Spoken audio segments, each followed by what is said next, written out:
Okay, I guess we won't go to the fair after all.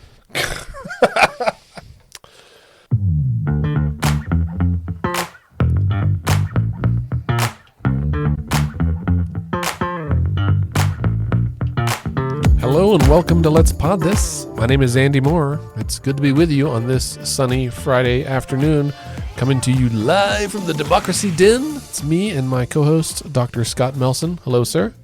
What is up, my dude? You know, Scott, we should start filming these at some point and putting these on the YouTubes. This is the best setup we've had. By far. Is this 5 years we've been doing the show now? This is year 5. I believe we started in 2017. Yeah. Year 6. I mean, this is the best setup we've had. We got we're like a studio. The ambiance is great. There may or may not be a whiskey cabinet. This I feel like I'm in the Democracy Den. Oh, good. Yes, we're in this is the den where democracy happens. Yes. Well, listeners, thank you for joining us here in the Democracy Den. And we've got a big week. Scott, you missed out last week. Micah and I held down the fort. I think we did a pretty decent job. I have no doubt it was exceptional. But you are in luck because it is a busy week in Oklahoma politics and government. We're, in the middle of session, so it's always busy. But this was also an election week. The AG, again, was in the headlines for stuff that's been going on for years. I think there's a lot happening. Dude, AG Drummond is like trying to run for governor. Put the work. It's like he's put the world on his back, just like issuing opinions and all kind of stuff. He put out a non-binding opinion like 2 weeks ago. This week, the same thing but binding, right? So he issued that opinion. This is in our notes, but let's talk about it. Where he formally now has said that the State Board of Education adopted rules illegally. I don't know if it's quite illegal, but without authorization. Yeah, it's against the rules. Yeah, right. That episode of Friends where it's like, well, it's not against the rules, but it is frowned upon. Right. Right. Yeah. So the AG came out and said the State Board of Education is not allowed to promulgate rules about like materials in schools and accreditation without expressly being authorized to do so by the legislature. And I don't know enough about this process, and I should. I'm going to learn, but I mean, most state agencies, right, promulgate administrative rules that are then approved by the legislature here in a few weeks, usually towards the end of session. Right. But isn't that what the state board did? I guess they promulgated rules and, in theory, want those rules enforced immediately. Yeah, I think that's right. And there's a couple of statutes that the AG. It's interesting because the AG cites these statutes in his opinion, saying this is why this means you can't do this. And then Superintendent Walters and the board, in their response, cited those same two statutes and said, like, no, these statutes are why we can do this. And it's like, right, but the thing is, if I know Superintendent Walters was a teacher. I don't think he must have been a government teacher, though, because he doesn't get to decide what the statutes mean. That's why we have an attorney general and the courts. And so he's like, this means this. And it's like, no, they don't mean that, literally because he said so. Right. Yeah, he is like he is the official who the judicial branch, right? Yeah, who adjudicates what means what. Yeah. See, he's like, unfortunately, I disagree with the attorney general. And it's like, I'm sure you do, but that doesn't matter. Right? Like any more than it does if you and I say it doesn't mean that. Right. And so what has now happened is that Governor Stitt and Superintendent Walters have asked the legislature to swiftly and expeditiously approve these rules. Thus far, the legislature has not indicated that they will be taking these rules up because I think, among many reasons, the relevant committee, I think, it can either go through the Rules Committee or it can go through the Education Committee. Secretary Walters has not done well in Senator McBride's committee. Oh, that's true. Well, so a couple of things that are important here. One is that next Thursday, the 13th, is the committee deadline in the opposite chamber. So I don't know where they are in the process, and I don't know if these rules have, I don't know what there's different timetables for different kinds of bills up there. But maybe next week is do or die time. Furthermore, Another story this week is that Superintendent Walters, who listeners might remember, is also serving in another state capacity with an additional state paycheck as the Secretary of Education, which is a cabinet position appointed by the governor that is subject to Senate approval, and he has not yet been approved for his new term. And there is some conversation about whether or not the Senate is going to approve Secretary Walters to continue. What happens if they don't? The governor just appoints somebody else. Well, I mean, so they don't approve him. Then does he can he if he doesn't approve, is he out of it? And then can the governor just appoint him again when they are not in session? And then he would just serve continuously until they reconvene in February? I think that's the case. Because I think this happened before. What a mess. This is no way to run a government. So anyway, I think. Do you think this is how you run a business? I mean, if your business has been investigated by the Department of Justice, then that's perhaps the case. Sad trombone? Well, yeah, I've got one of those here somewhere. Oh, where is it? Where? Oh, there it is. Oh, I turned it down. Son of a gun. I'm going to play that for me, for my poor response on our soundboard here. Thank you for reminding me of our sounds. Yeah, so we'll see what the governor does about this, or what the Senate does first. I do think that there's like I wouldn't be surprised. I'll say it this way, Scott. I wouldn't be surprised if the public starts to clue in on this and respond accordingly, right? There's a reason that we're roughly 3/4 the way through the legislative session, and Walters has not been confirmed. And there, I think, is most definitely a chance that the public is like, oh, hang on, I saw that story on Oklahoma Watch, and I don't want you to confirm him because he is bad for business. He is bad for Oklahoma. He's bad for Oklahoma schools. Counterpoint. He won election to the state superintendent's office with an overwhelming majority. Yes, that's a point well taken. Right? Don't feed into it, though, right? I mean, if you're Senator Treat, this is the calculus. You're like, man, I hate this guy. But voters liked him. Right. Now, here's another question. Voters elected him to one position. That doesn't mean the voters want him to get 2 paychecks. To me, that is the direction that you can go after Ryan Walters, because the problem is, it's like so many other things we talk about, right? Like what is Ryan Walters' signature issue and slogan? We shouldn't have pornography in schools. Yeah. Well, no shit. Right? Right. No one disagrees with you on that. Right? I'm a progressive. I'm in favor of reading all the things and exposure to all the things. No, you should not have pornography in schools. Right. Obviously, dumbass. but because this is what makes straw men so hard, right?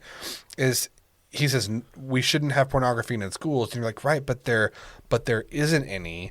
And then you bring up a book that has a sex scene in it that is meant for AP English students in high school, and now all of a sudden you're dealing in nuance, right? Mm-hmm. And you can't fit nuance into 240 characters or 280 characters, right?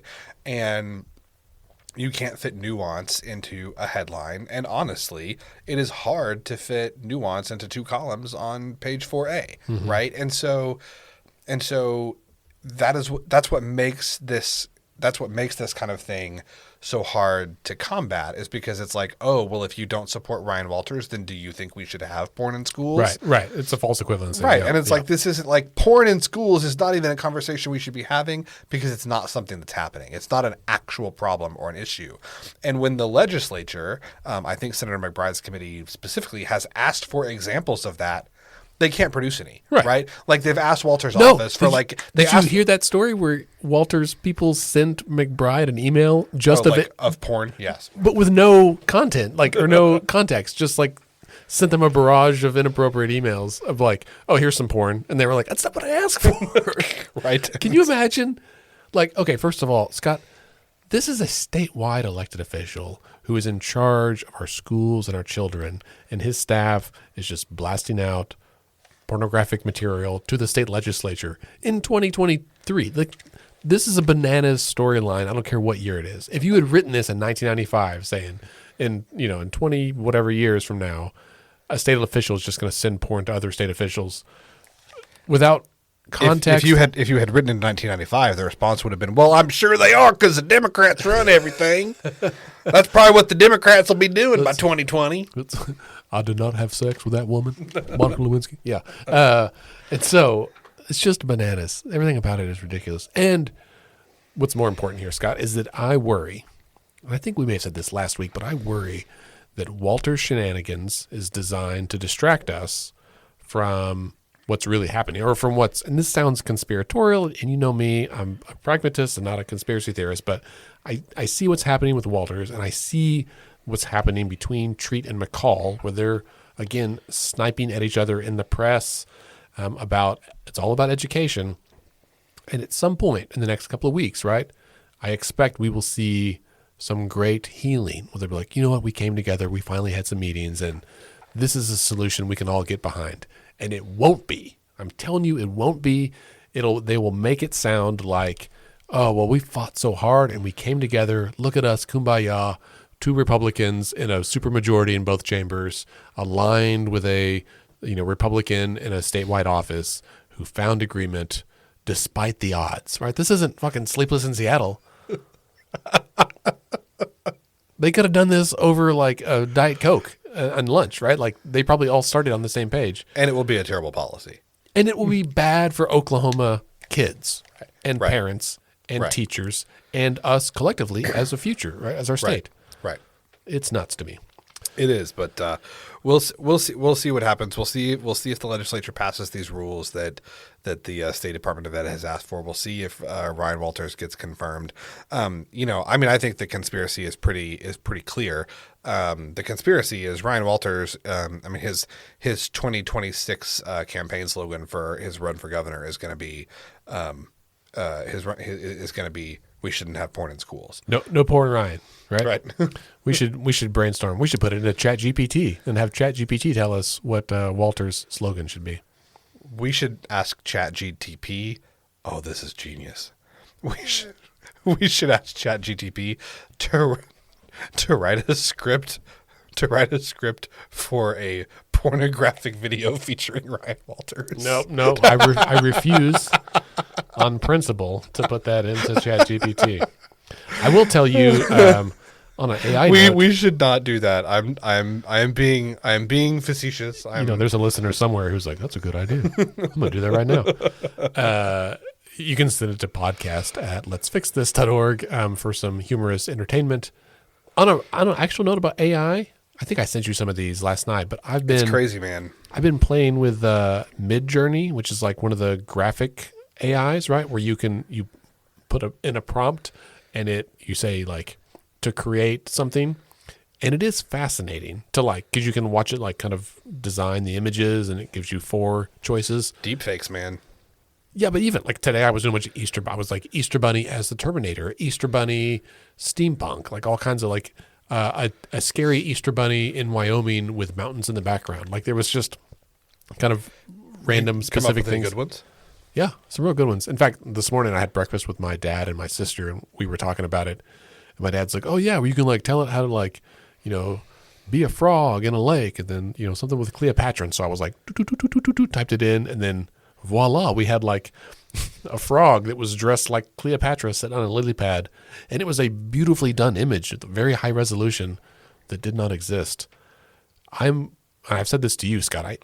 I think we're maybe 2 or 3 months away from even the smartest among us losing certainty over what's real and what's not on the internet. I mean, I think what's going to have to happen, and this is very speculative, and maybe this is not the case, and people who know more about computers and programming and AI than I do can certainly correct it, but I think we are approaching a point where you will need to use AI to determine if something is AI generated. I don't right? think you can though. I mean, well, but I don't know. But like, can you feed it? Like, can you feed an image of the Easter Bunny smoking a cigar in the mountains of Wyoming? Like, could you feed that into an AI image recognition, and it give you a probability of this being an actual photograph or something that was fake? So you can do that with some text things, but you can run it through enough times so that it can't detect if it's AI generated, right?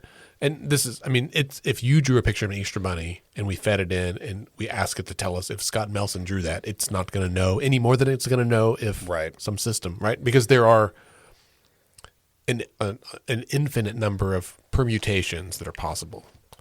How are you going to know if it was you or an artist in, Pakistan, or it's a computer in, Prince Edward Island? Nobody knows, right? Like it's all fair game. And nobody cares about a frog dressed like Cleopatra. Right. Except for my friends who are very passionate about Egypt. But and frogs, apparently. Well, yeah, it's possible. But I was at a conference this week and on Tuesday when President Trump was indicted. Holy shit, that was this week. This has been a big week. The former president was indicted for the first time ever. I don't even, that's a way bigger conversation than we have time for. But someone put into, I think, Midjourney and did like photos of President Trump struggling with police. If you use the word arrested, it bumps and tells you can't do it. But you can say like fighting with, it was like him in an orange jumpsuit and him like on the street struggling. And it looked remarkably like him. Like there's a few, glitches in there. But this technology that we have today was not even available 3 months ago. Yeah. And it has come so far so quickly that I really am curious. And I think when we think about the level of misinformation that existed during the 2020 election 3 years ago, it is almost impossible to imagine how much misinformation is going to be out there next year, right? Sure. And I'm saying this not to be like a weirdo conspiracy theorist on a podcast, but for listeners, that we really need to get square on what a trusted source is, right? Right. I mean that's the only way to combat it, right? And like Twitter's not a trusted source anymore, right? Not remotely, right. And that's I would say maybe certain Twitter accounts are trusted sources. I mean, NPR, the state affiliated media, is that who you're referring to? Right. The only one in the world. I mean, BBC, maybe the BBC News, the AP, like NPR, like reporters that are who they are, right? Which it has gotten harder with the change in what verification is. Like that has gotten much more difficult. But I think I agree with your general proposition that Twitter is not what it was in terms of a source of good information. Yeah. No, I think you're exactly right. I do though. I don't know. Maybe I could be wrong. I think I guess I'm saying this from a place of hope. That sounds nice. That kind of misinformation, deep fake, like that kind of artificial news, that artificial knowledge that's put out into the world. It's computer generated as programmed by people.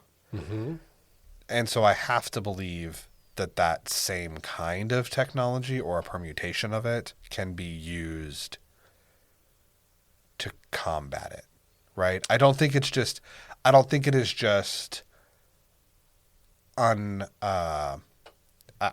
unovercomable. I don't think it is. It's not a word. What's the word of what's insurmountable? Yes. Why couldn't I think of that word? I don't think it is by definition necessarily insurmountable. But it will require solutions that are different than what we have used in the past to identify misinformation. Yeah, I think we as consumers need to be very judicious and discerning in who we listen to and how we consume our media. But listeners, don't forget that here at Let's Pod this is all 100% human generated content. We are a trusted source. It wouldn't be this bad. So for both of our listeners, please don't forget, you've got us to lean on.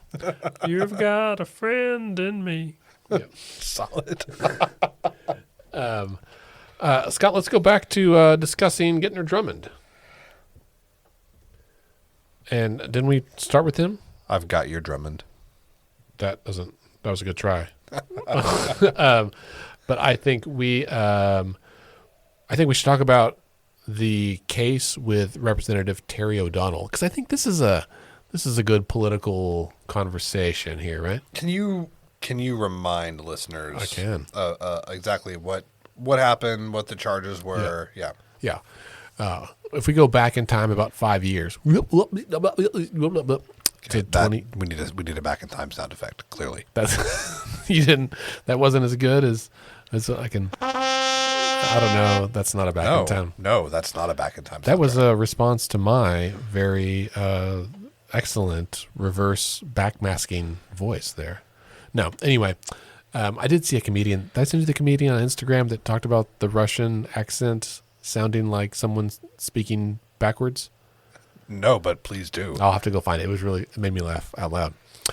Anywho, so in 2018, Representative Terry O'Donnell, who at the time was like the third highest ranking member of the state house, supported 1 year he supported a bill that would allow state lawmakers to be. Did you just hit the microphone? Yes. Okay. I was mostly asking for listeners' benefit so they know what that sound was.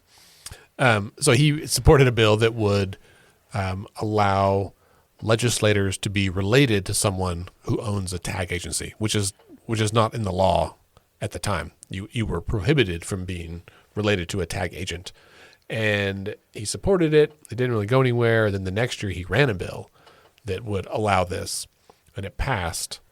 And then the very next year, his mother-in-law died and bequeathed her tag agency to Representative O'Donnell's wife. No. Right. So it very clearly ran a bill that would benefit him and his wife, right? People don't do that. Right. Like it was like this wouldn't have been an issue if his mother-in-law wasn't, I think, in poor health. I don't really know her situation, but it just, it was a straight line. That's how it happened. And so former Attorney General Mike Hunter filed charges against Representative O'Donnell for this. I forget the exact legal charges. Maybe you can Google it while I'm talking.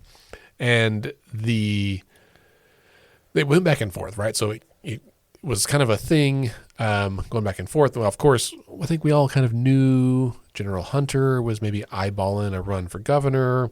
Speaker McCall, who is very close to Representative O'Donnell. In fact, they shared an apartment here in the city when they're in session. Speaker McCall is also eyeing a run for governor.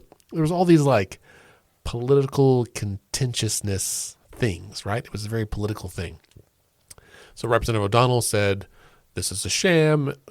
Hunter's only filing this on me because there's some political beef with me. And then What was the political beef? There's a really good NonDoc story that lays all of this out, and I will try to pull it up as well. The end of the story is that Hunter had filed charges. Those charges went from the AG's office to the AG convened the multi-county grand jury, and they're the ones, right? So a grand jury of citizens from several counties heard the testimony, including from Speaker McCall, and they voted with a majority vote to indict Representative O'Donnell. And then at some point that got dropped, and it passed off. So that Hunter resigned office due to a scandal. So then John O'Connor was appointed AG, and he passed off all of that to District Attorney David Prater here in Oklahoma County, and no, take that back. Hunter asked Prater to take the case, which Prater did, first in front of the Melton County Grand Jury, which is based in the AG's office, and then Hunter resigned. Prater said that the staff in the AG's office declined to allow him to call any additional witnesses, so Prater took it back to just a single county district attorney and handled it there. And then Prater lost. Well, he didn't seek re-election, and so the case went back to the AG's office, and then this week Drummond said, "Okay, never mind. Like, I'm going to drop charges." But what else did he say, Scott? He said, "I think Representative O'Donnell is guilty." Bless you. But I'm not gonna pursue it because this was political. Yeah. But it's a felony. No, so he said he didn't think that it rose to the level of a felony.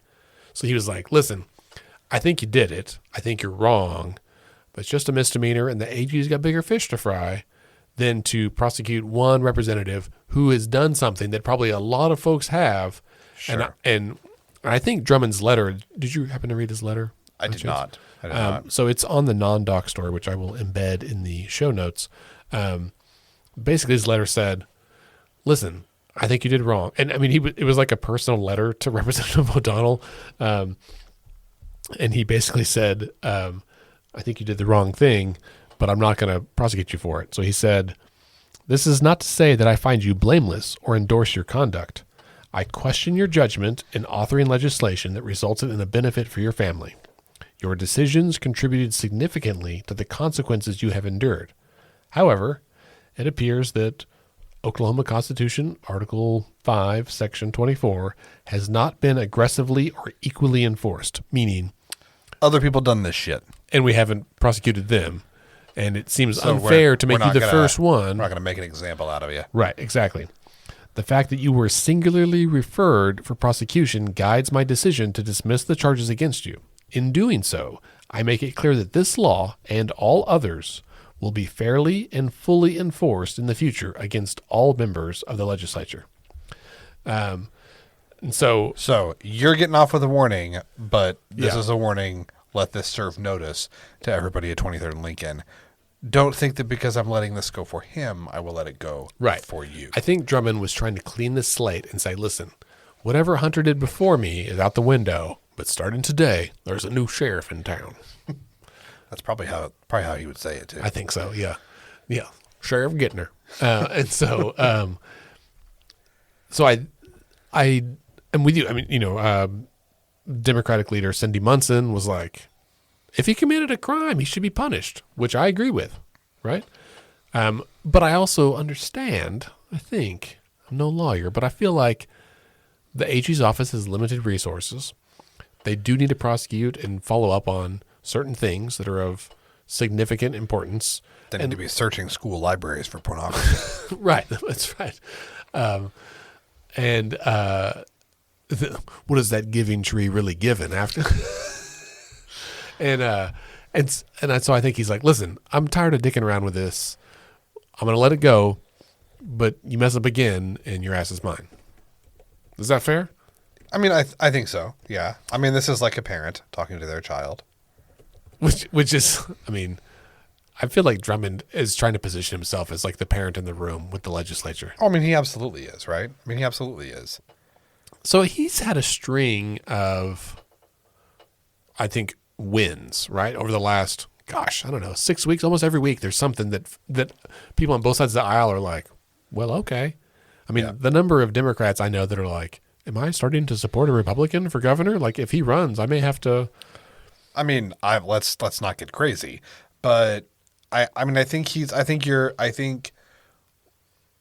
what he is trying to do is let's, like, as you mentioned, to be very clear, like, let's not pretend that there's no, like, ulterior motive here. Like, he's a politician. He's a politician, and he clearly wants to run for higher office.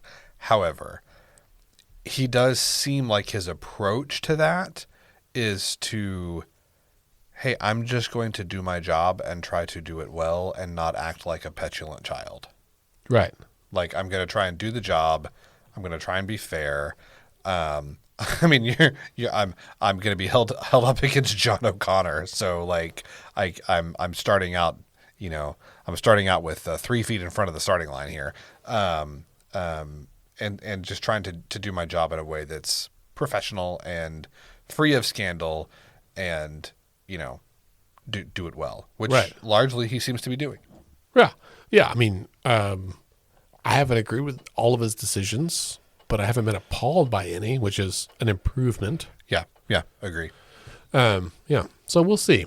Who knows, right? I will say, Scott, do you remember when we interviewed AG Hunter following the opioid epidemic? Oh, that's why he and O'Donnell got into it. But Yeah. He, I do remember, he was an intimidating man. yeah, well, yeah, a little bit. I mean, plus we're in his office, so lots of books. I mean, yes. That was a good power move there. But I also think, like, at that time, AG Hunter was sailing with wind in his sails. That's true. And doing well, and we all thought, well, hey, he may have a good run at governor. And then he had a scandal. You gotta keep everything where it goes. Yeah, if you, listeners, if you are planning to run for statewide office and you are currently in statewide office, I would encourage you to not allegedly have affairs with staffers at other state agencies, right? I mean, I'm just going to go out and say, just in general, people Keep in your pants. Yeah, don't have affairs. Right. Point of advice from your practical everyday advice from your Let's Pod This hosts. Yeah. Don't have affairs. Yeah.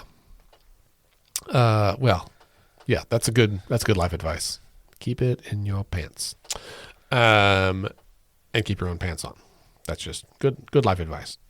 All right, Scott, let's talk about the election from this week as well. Did you vote on Tuesday? Did I vote on Tuesday? So I told a story about you last week, so listeners want to know. What'd you say? About the election in February, where I texted you and you went to the polls and voted. So at the last minute. So I got there in plenty of time to vote this week. Realized that somehow I don't know where my driver's license went. It had, that's right. But it was not in the pocket of my wallet where it goes. Yeah. And so I went home and I was like, oh no. And now I'm like kind of pressed for time. Right. So I went home and I did what any good citizen does. I got my alternative ID, got my passport, my voter ID card would also have worked. And I went back to my polling place and they said, "You're back. Did you find it?" I said, "No, but I have here my passport, and so I shall vote." And I did. Well, good. I think you're the first person I know that has voted with a passport, but I'm glad that they accepted it without any challenge. I mean, if they had tried to, there would have been significant pushback from me. I keep, I think this time, so I voted early because I was out of town on Tuesday, so I voted on Friday, and I think I used my driver's license. I almost always pull out my voter ID card on principle. Sure. They send me the card. I should use it when I vote, right? That's Sure. the whole point of it. Yes. But sometimes it gets a little wedged in the wallet. Yeah. Yeah. I don't know. It's it's in there between my medical insurance card and some other cards, and I just it's paper, right? So I just use the driver's license on top. It was an interesting election. Kind of came down to the wire. It was. And did you only have the one race on your ballot? Yep. Yeah, me too. Pastor Scobey was in the lead until right at the end. Yeah, that's right. So the race for Oklahoma County Clerk was between Democrat Derrick Scobey, who's a pastor of Ebenezer Baptist Church on the east side, and Marissa Treat, who works for GR Pro, which is a national, federal, and state Republican consulting firm. She used to work for Senator Langford, and she was married to Pro Tem Greg Treat. She won by roughly 1,500 votes. Something like that. So fairly close still. I mean, there was about 45,000 votes cast. So she won by, I think, 4% or so. But I will say, so it was funny. I kind of did my numbers. I pulled all the data from precinct level data and compared it to what happened in February. And then I read online. let's say an assessment from local Democratic advocate Jess Eddy, and also from Dan Williams, who does a bunch of political data on Twitter. And we all arrived at the same conclusion independently. And that conclusion was that Scobey overperformed almost everywhere, except in Edmond. And the deal was that Edmond had a mayoral race, 2 city council races, and some school board races. And Edmond is still fairly Republican. I mean, all those races were nonpartisan, but they were largely Republicans running. And so turnout in Edmond was up, and that is what put it over. So had it not been for the Edmond races, I think Scobey would have won. I think you're right. And man, that would have been awesome. It would. I mean, I don't think the outcome is consequential, because it's a fairly benign seat in many ways. But I think emotionally, it would have felt good for Democrats to have won this.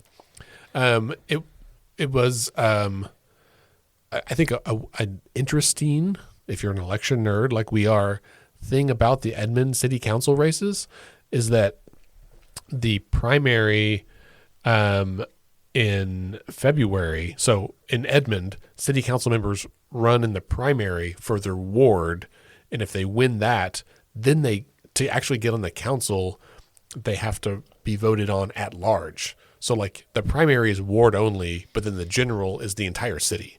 Isn't that weird? That seems silly. So it's if your ward wants you, the rest of the city has to also want you in order for you to win. So that's how that worked out. And so that's why Edmond had the mayor's race, which is already at large, and then those 2 council races, which also effectively were at large. And that really kind of changed things a little bit. I think what we see is that Oklahoma County continues to become more purple. Yeah. I mean, these are all competitive races, which is good for democracy. Yeah. But unfortunately, when it comes to federal elections, our purpleness won't matter because of the gerrymandering. It was an eventful week. And then again on Tuesday, we probably should just mention as we begin to wrap up here that, former President Trump was indicted on 34 counts of various campaign finance violations. Scott, from what I've read and listened to on various podcasts, this is still pretty up in the air, right? I mean, it's unprecedented that a former president would be indicted. That's never happened before. I haven't seen a mugshot of him yet. Have you? They didn't take one. Really? Yeah, they didn't take a mugshot, which is funny because they didn't take a mugshot, but his campaign put out one anyway. No way. Yeah. Because they're using it. He's using this. He raised $10,000 or $10 million or something. He's using this as a way, my persecution, whatever. I think, so I have not looked into the details of this, and so I don't take this as the gospel, but I think what happened is they were looking into these payments for Stormy Daniels for campaign finance violations, and then that led to the discovery of more illegal activity by the Trump organization. I think there's 34 counts, and I don't know how the Stormy Daniels case alone would account for 34 counts unless he paid her 34 times. So that's basically he paid her 34 times. And I would just refer listeners to the 538 Politics podcast from this week about that, which I can also link in the show notes if you're interested. And it basically there was 11 payments, and each payment violated 3 things. So there's 3 charges per payment for those 11 payments. So then here's my question. Well, and I think let me first clarify. Trump didn't pay Stormy Daniels directly, right? Right. Michael Cohen gave her a bulk, and then they set up this arrangement that appeared to be like a retainer, like a monthly retainer that Trump would pay Michael Cohen. And there were 11 of those payments where they were basically reimbursing him for what he paid Stormy Daniels. And the deal was, if they just reimbursed him, it would be subject to taxes, right? Because it'd be like a 1099 payment, or whatever that contractor agreement is. And so they had to he wouldn't actually be reimbursed, right? Like if you paid somebody $1,000 and I paid you back $1,000, but if my payment to you is taxable, you don't get the full 1,000. You got to pay taxes on that. So they paid Cohen extra. They paid him whatever he was owed plus the taxes to cover that. And so there's it's like tax fraud, except the fraud is that they overpaid the government. Right. So here's the question, and I want to make it clear I am not taking up for former President Trump. What makes this different or more severe or worse than campaign finance violations that are committed all the time by politicians at every level of both parties? Right. I mean, we've talked a lot this episode about the politics of some of these charges, right? Whether it's Representative O'Donnell and the bills he filed and General Hunter and all that, right? Or it's former President Trump. You may not like the guy or guys, but it is tough to say, are we going to apply the law equitably across the board? I mean, so that's my thing, is that I'm not sitting here taking up for President Trump for literally anything, but and I'm also not excusing illegal activity from a member of the Oklahoma State House or the President of the United States. But if we've never prosecuted a sitting or former president for a campaign finance violation before, why are we doing it now? Politics. Right. And so, is the point of this to try and get a conviction so that he's not allowed to run for president again? And I don't know that would even be the case if he wasn't. I don't think there's any prohibition against a convicted felon running for president. There is. There is? Oh, okay. Well, so there is. So is that the point? He can't be president if they can convict him of this? And it just, or is it just to beat him down so he's not a viable candidate? Right. But is that even going to happen? Man, I don't know. Right. And so, I just, is it the right thing to do to enforce the law? I think most of the time it probably is, but if we never have before, that creates, I think, questions for a lot of people. On that note, I'm gonna play us out on some money related music here, and listeners, thanks for being with us again this week. It's always good to be with you. We look forward to seeing you, hearing from you during the week and next week. Scott, thanks for being here. Thank you. Listeners, don't forget that we have some volunteer opportunities coming up later in the month. You can volunteer to do voter registration with us at the, oh man, my music ended. I thought it was going to be longer than that. All right, well, on that note, we'll play the regular music. We've done voter reg at the Earth Day Festival, Earth Fest at Scissortail Park in Oklahoma City on April 22nd, which is Earth Day. We'd love to have you out there. There'll be lots of folks that you need to register to vote. We need them to vote. We need your help. And beyond that, Civics Con in June, end of session in May, lots of things coming up. We are scaling up as we prepare for 2024, and folks, we need your involvement. Thanks so much for being here this week. Have a good weekend, and don't forget that decisions are made by those who show up.